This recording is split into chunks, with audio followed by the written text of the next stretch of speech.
Bismillahirrahmanirrahim. Wassalatu wassalamu ala Rasulillah wa ala alihi wa ashabihi wa man tabi'ahum bi ihsanin ila yaumil amma ba'd. Kita lanjutkan pembahasan kitab Zubdatul Usul ala Syarhi Thalathatil Usul, penjelasan dari kitab tiga landasan pokok yang disusun oleh Syekh Muhammad bin Abdul Wahhab rahimahullah ta'ala dan disyarah oleh Syekh Muhammad bin Shalih Al-Utsaimin rahimahullah ta'ala. Kita sampai pada pembahasan aina tawaqqafna safha 20 fi ayyi faqra fi ayyi jumlah.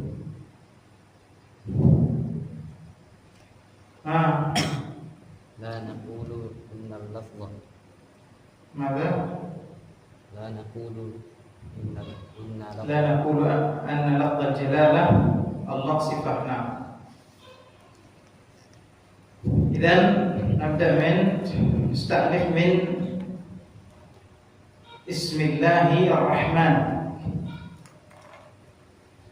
الرحمن اسم من الأسماء المختصة بالله عز وجل لا يطلق على غيره. والرحمن معناه المتصف بالرحمة الواسعة. الرحمن adalah salah satu nama Allah yang khusus untuk Allah. Rahman, nama ini khusus untuk Allah, tidak boleh dipakai sama manusia. Ar-Rahman.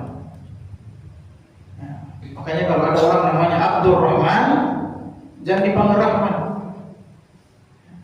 Kenapa? Karena nama ini khusus untuk Allah saja. Ya, tidak boleh dipakai oleh selain Allah Subhanahu wa ta'ala. Sama dengan nama Allah, khusus untuk Allah saja. La yutlaqu ala ghairihi, tidak boleh dipakai oleh selain Allah. Wa rahmanu ma'nahu al-muttasif bir rahmati al-wasi'ati. Maknanya Rahman apa? Yang disifati dengan sifat rahmat, kasih sayang yang sangat luas. Itu maknanya.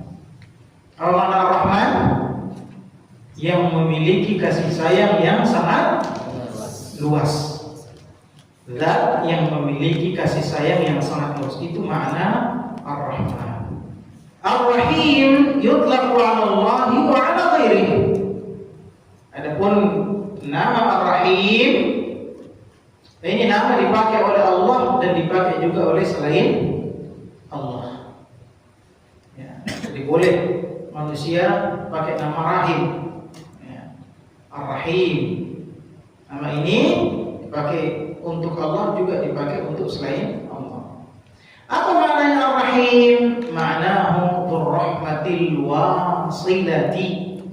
Ya, yang memiliki kasih sayang yang wasilah, yang sampai kepada makhluk-makhluknya. Kalau Ar-Rahim, Ar-Rahman tadi apa? Dzur-rahmatil wasi'ah, yang memiliki rahmat yang maha luas. Ini dzur-rahmatil wasilah.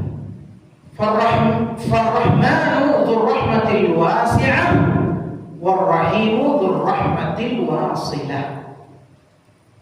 Maka perbedaan kedua nama ini, ingat, kedua nama ini berasal dari sifat Allah Ar-Rahmah. Jadi Allah punya sifat namanya Ar-Rahmah, kasih sayang. Dan rahmat Allah tidak sama dengan rahmat makhluk. Maka dari sini keluar nama Ar-Rahman dengan Ar-Rahim. Sama-sama artinya yang memiliki kasih sayang. Bedanya apa? Kalau Ar-Rahman dzur-rahmatil wasi'ah, ya, yang meliputi segala makhluknya, yang maha luas, meliputi segala makhluknya. Adapun Ar-Rahim rahmatil wasilah. Kasih sayang Allah yang sampai kepada makhluk-makhluknya yang dikehendaki. Nah, ini orang-orang beriman. Fa idza jumi'a sara al-murad birrahimi al-musil birrahimil musil rahmat ila man yasha min ibadihi. Ya. Maka apabila keduanya berkumpul, Ar-Rahman dengan Ar-Rahim, maka maksud daripada Ar-Rahim Al-Musil adalah rahmat ila man yasha, kasih sayang Allah kepada yang Allah kehendaki saja di antara hamba-hambanya.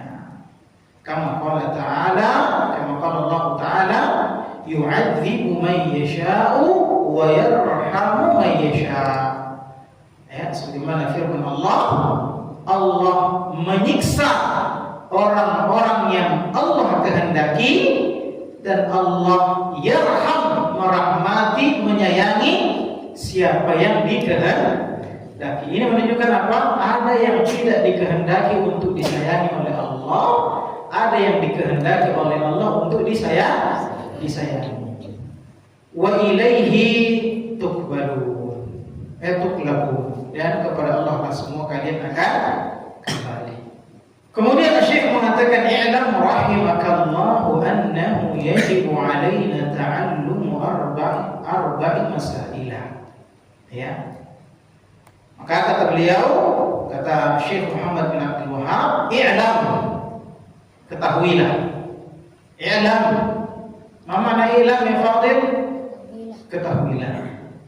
Rahimakallah, semoga Allah merahmatimu, semoga Allah menyayangimu.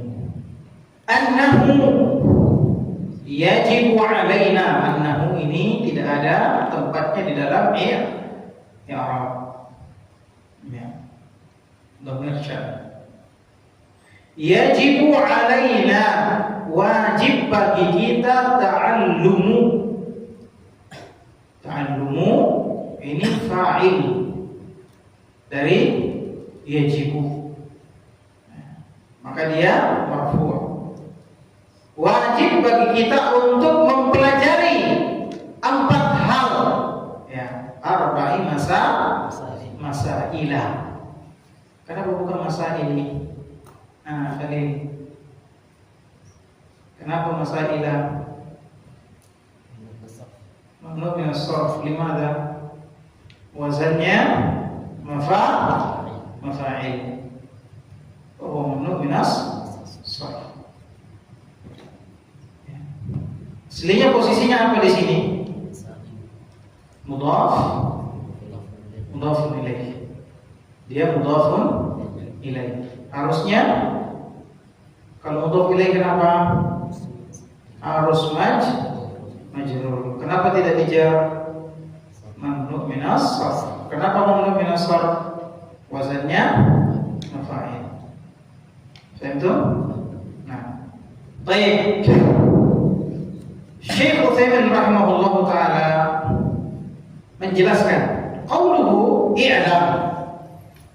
Perkataan Syekh Al-Imam Muhammad ibn Abdul Wahhab, i'lam, ketahuilah, ilmuilah.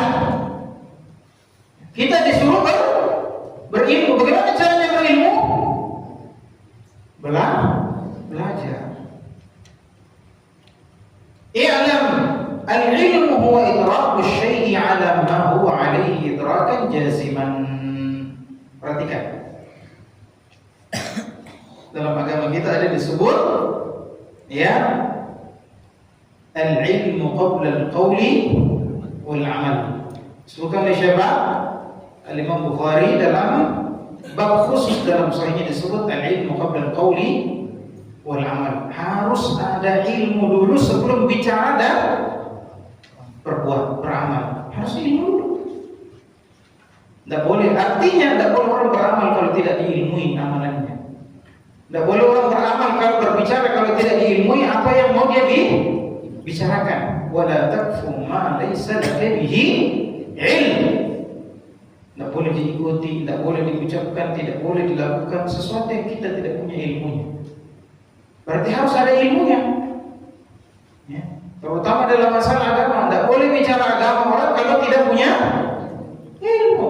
Sekarang banyak orang bicara tidak punya ilmu. Menurut saya, padahal ada ilmunya. Nah sekarang apa itu ilmu? Perhatikan, ini ada Syekh kemudian akan menyebutkan 6 tingkatan ilmu, tingkatan pengetahuan. Kata beliau, al-ilmu huwa idraku syai'i ala ma huwa alaihi idrakan jaziman. Mengetahui sesuatu sebagaimana dia ada di atasnya dengan pengetahuan yang kokoh. Maksudnya apa? Mengetahui sesuatu sesuai dengan hakikatnya, kebenarannya. Betul-betul dia tahu dengan pengetahuan yang jaziman, yang kuat. Idrakan di sini apa? Kenapa dia masuk maf'ul mutlaq? Jaziman sifatnya. Jadi apa itu ilmu? Mengetahui sesuatu sesuai dengan hakikatnya. Sebenarnya sungguh-sungguh diketahui benar-benar ini ilmunya begini.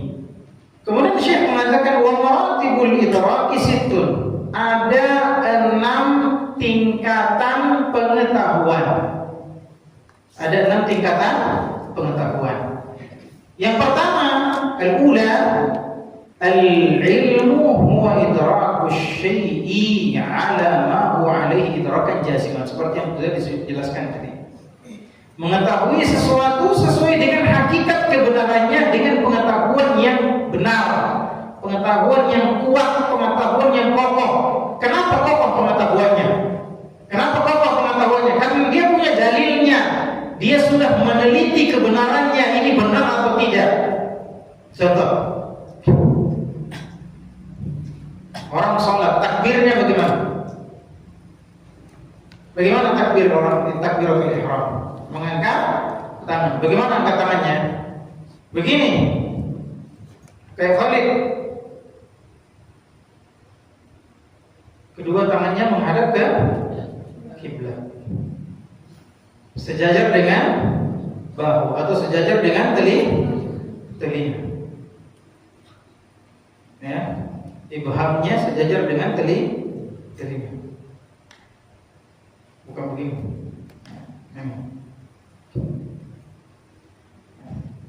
Ya, betul?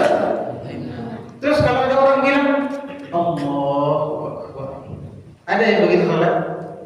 Ada atau tidak? Ada. Kenapa kau sholat begini? Kenapa kau sholat begini? Kalau ada orang suatu ketika ajari kamu tidak begini caranya sholat, cukup? Allah, cukup begitu? Dibenarkan atau tidak? Kamu bilang, yang mana saja lah yang penting angkat tangan. Kenapa kau angkat begini? Karena kamu tahu Nabi melakukan hal tersebut. Kamu tahu dalilnya, kamu pernah pelajari bukunya, kamu hafal hadisnya, tahu caranya pengamalannya para ulama seperti apa. Itu namanya mengetahui sesuatu sesuai dengan hakikatnya. Paham sampai sini? Ada yang bilang, diangkat tangan tak kalau takbir ki. Tapi bagaimana caranya? Ya terserah, buat diangkat tangan kok. Pernah lihat orang begini sholat? Allah. Pernah? Angkat tangan atau tidak? Angkat tangan juga. Benar atau tidak? Tidak benar. Kamu sudah tahu itu. Maka orang yang buat diangkat tangan begini, itu namanya tidak sesuai dengan ilmu, karena dia tidak mengetahui. Dia tahu bahwasanya orang takbiratul ihram itu angkat tangan, angkat kedua tangan, dia tahu, tapi caranya yang sesuai dengan caranya Nabi tidak dia tahu. Ini namanya tidak mengetahui sesuatu sesuai dengan hakikatnya. Dia tahu, tapi tidak mengetahui sesuatu sesuai dengan hakikatnya. Maka itu tidak dianggap ilmu. Tidak dianggap ilmu.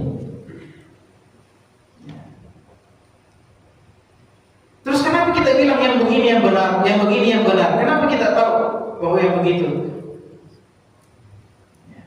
Kenapa tidak begini benar, yang penting angkat tangan? Atau angkat tangan juga kan? Tapi kita bilang ini salah. Kenapa? Kenapa kita salahkan yang begini? Karena Nabi mengatakan sallu kama ra'aitumuni. Kita tahu dalil-dalilnya, itu namanya ilmu. Itu namanya ilmu.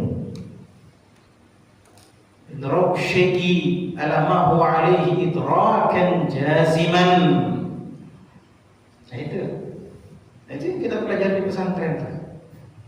Sehingga tidak boleh main-main belajar. Yang penting atau dibilang begini, yang penting tidak, bukan yang penting atau harus berilmu.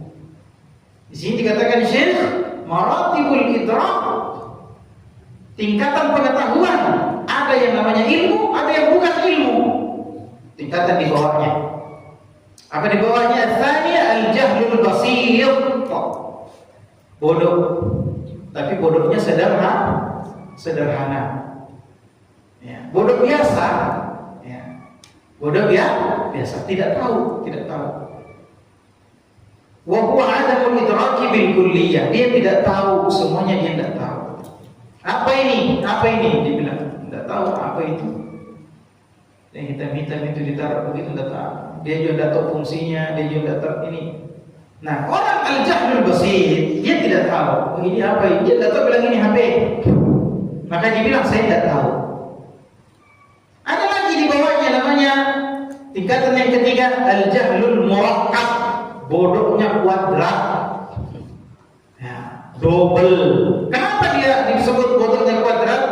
Wa huwa idraku syai'i ala wajhin yukhalifu ma huwa alaihi.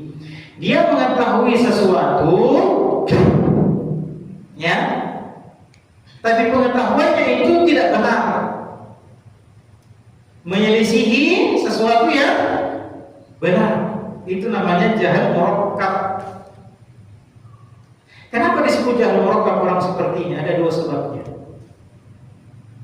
Yang pertama, dia tidak tahu terhadap sesuatu. Yang kedua, dia tidak tahu kalau dia tidak tahu. Tapi tahu, itu jahal murakkab itu begitu. Dia tidak tahu diri bahwa dia tidak tahu sesuatu itu. Ada orang disuruh bicara bid'ah. Apa itu bid'ah? Dia tidak tahu apa itu bid'ah, tapi dia sok tahu. Ya, bid'ah itu katanya sesuatu yang baru. Berarti mobil juga bid'ah dong. Dia tidak tahu apa itu bid'ah, dan dia tidak tahu kalau dia tidak tahu bahwa apa itu bid'ah. Ini disebut jahal murakkab. Paham sampai sini? Paham?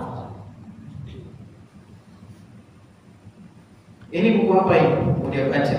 Dibacakan Zubdatul Usul ala Syarhi Thalathatil Usul. Nah, saya bilang apa? Oh, itu buku matematika. Dia tidak tahu kalau ini buku akidah, tapi dia tidak tahu diri bahwa dia tidak tahu. Tapi bicara, oh itu buku matematika. Paham sampai sini? Jahal murakkab, paham? Itu disebut jahal murakkab. Pengetahuannya menyelisihi kebenaran sesuatu, tapi tahu. Kenapa disebut jahal murakkab? Murakkab itu double. Murakkab artinya double. Kuadrat. Kenapa disebut jahal murakkab?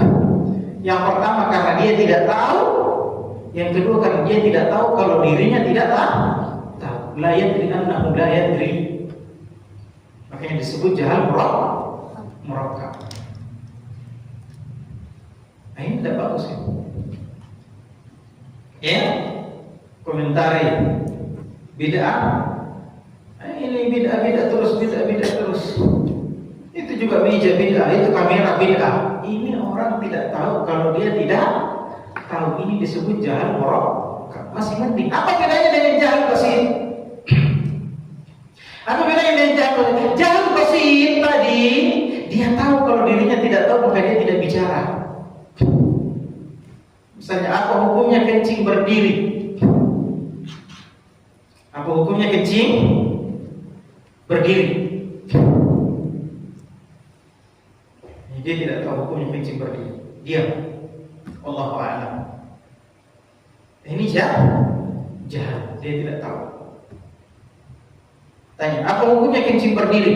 Oh, ada khilaf di kalangan para ulama. Apa itu?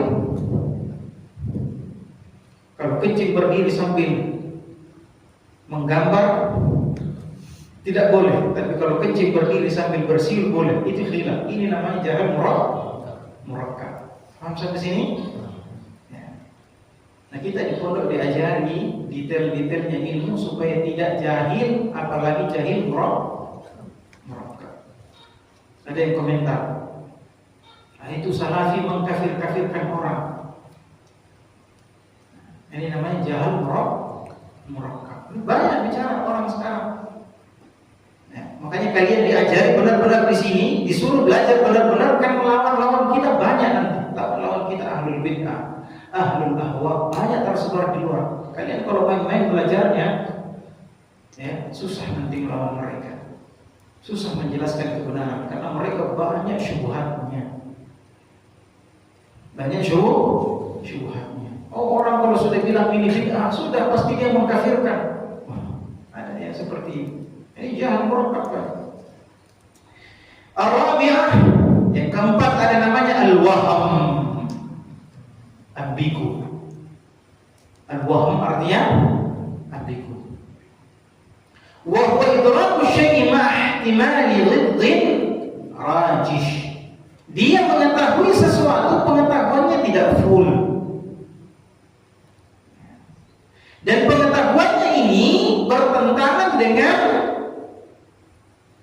yang rajih, bertentangan dengan yang rajih, yang kuat. Contoh,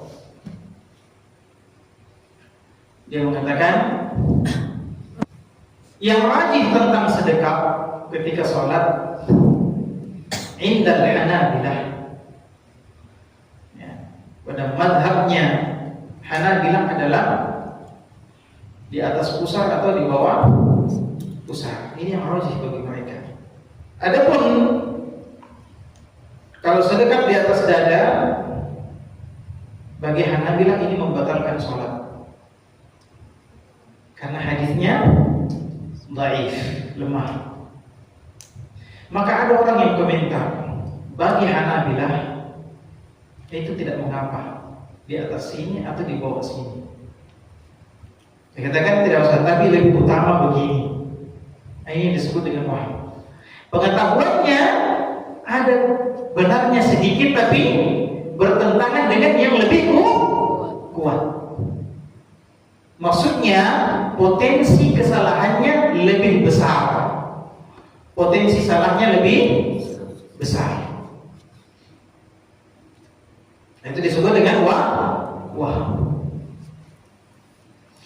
Ada disebut dengan yang kelima asyak. Syak, ragu kalau bahasa kita. Wa huwa idraku syai' ma ihtimalin musawi. Mengetahui sesuatu, pengetahuannya terhadap sesuatu mengandung kemungkinan sama dengan yang benar. Ada kemungkinan sama dengan yang benar. Kalau bahasa kita apa? 50-50, 50-50, 50-50. 50 salahnya, 50 benar. Kemudian yang terakhir Allah, prasangka, dugaan. Ya. Wa huwa idraku syai'i ma'a ihtimali dhiddi marjuh. Mengetahui sesuatu dan ada kemungkinan pengetahuannya itu bertentangan dengan yang tidak kuat. Berarti apa? Potensi benarnya lebih besar, potensi kesalahannya sedikit. Itu disebut dengan wal ilmu. Nah, perhatikan. Nah, kita disuruh berbicara atau beramal sesuai dengan ilmu. Berarti kalau masih ragu atau tidak tahu atau sok tahu, berarti itu belum boleh bicara. Belum boleh bicara. Kalau masih masih waham, berarti belum boleh bicara. Nanti boleh bicara dalam masalah agama kalau sudah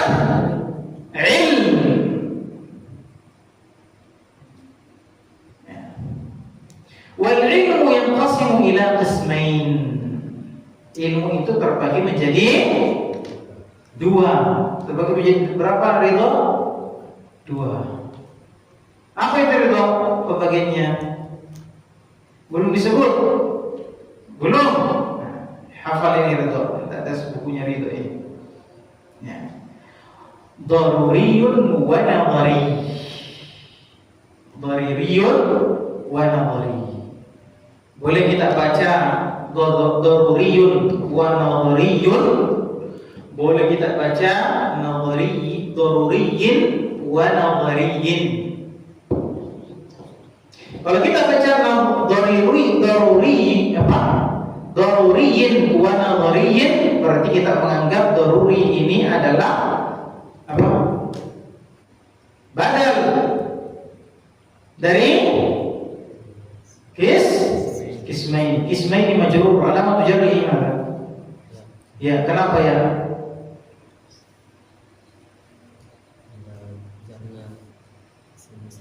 Musanna. Alamat jarnya ya karena musanna. Ya. Daruriyin badal dari kismaini wa nadhariyin. Kalau kita baca daruriyun wa nadhariyun, kenapa? Ini meditasi kita. Ini praktek orang ini. Daruriyun ini khabar dari mubtada yang mahdzuf. Ingat, kalau tidak ada di situ berarti mahdzuf. Khabar dari mubtada mahdzuf, taqdiruhu huma. Aslinya apa itu orang asal itu? Wal ilmu yanqasimu ila qismaini huma daruriyun wa nadhariyun. Huma ini dihapus. Huma itu apa?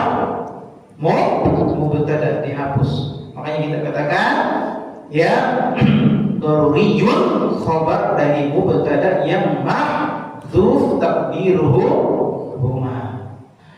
Fadharuriyu, adapun ilmu yang daruri, ma yakunu idrakul ma'lumi fihi daruriyan bihaitsu yattaru ilayhi min ghairi nadharin wala istidlalin kal ilmi bi anna an-nara harratun mathalan. Ya. Adapun ilmu daruri atau biasa juga disebut dengan badihi, orang pasti tahu. Tidak perlu ada penelitian, tidak perlu dipelajari. Itu namanya daruri. Seperti api itu panas, apa orang perlu belajar? Tidak perlu. Orang sudah tahu langsung. Ini warnanya hitam. Tidak mungkin dibilang baju apa lah pakai Aiman. Tunggu saya teliti dulu. Kan tidak mungkin. Orang sudah tahu itu warnanya hitam. Faham?